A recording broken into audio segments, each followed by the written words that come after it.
अस्सलाम वालेकुम dear viewers, मैं हूं Wahid Wazir. Welcome to my YouTube channel. तो इस वीडियो में हम डिस्कस करने वाले हैं role of abscisic acid in seed डर्मेंसी।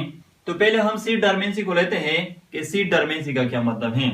देखो, किसी सीड का जर्मिनेट ना हो जाना, किसी सीड का इनएक्टिव रहना, किसी सीड का डॉर्मेंट फॉर्म में रहना, तो इसको सीड डर्मेंसी कहा जाता है। एबीए हार्मोन जो है, एबीए हार्मोन ये सीड डर्मेंसी को प्रमोट करती हैं, यानी सीड को जर्मिनेट नहीं होने देती, सीड को डॉर्मेंट फॉर्म में रखती है, सीड को इनएक्टिव रखती हैं। तो एबीए हार्मोन किस तरह सीड डर्मेंसी को प्रमोट करती हैं, इसके लिए हमें थोड़ा सा पीछे जाना होगा। जिबरेलिन हार्मोन पर मैं वीडियोस बना चुका हूं और अपलोड भी कर चुका हूं। जिबरेलिन हार्मोन जो है ये सीड डर्मेंसी को ब्रेक करती हैं, यानी सीड की जर्मिनेशन को कास करती हैं, सीड को डॉर्मेंट फॉर्म से निकाल देती हैं।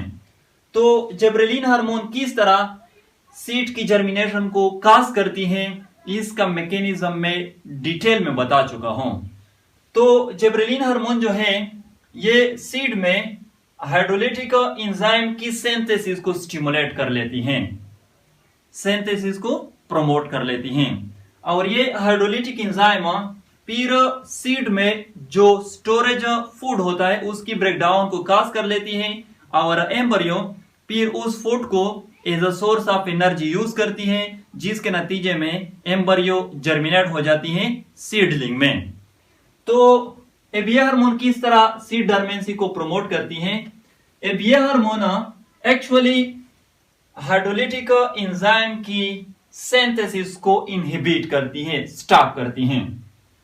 तो जाहिर सी बात है, जब हाइड्रोलिटिक एंजाइम की सिंथेसिस नहीं होगी, फिर सीड में जो स्टोरेज ऑफ फूड होता है उसकी ब्रेकडाउन नहीं होगी, और जब उसकी ब्रेकडाउन नहीं होगी फिर एम्ब्रियो को फूड नहीं मिलेगी ताकि वो उसको as a source of energy use कर सके।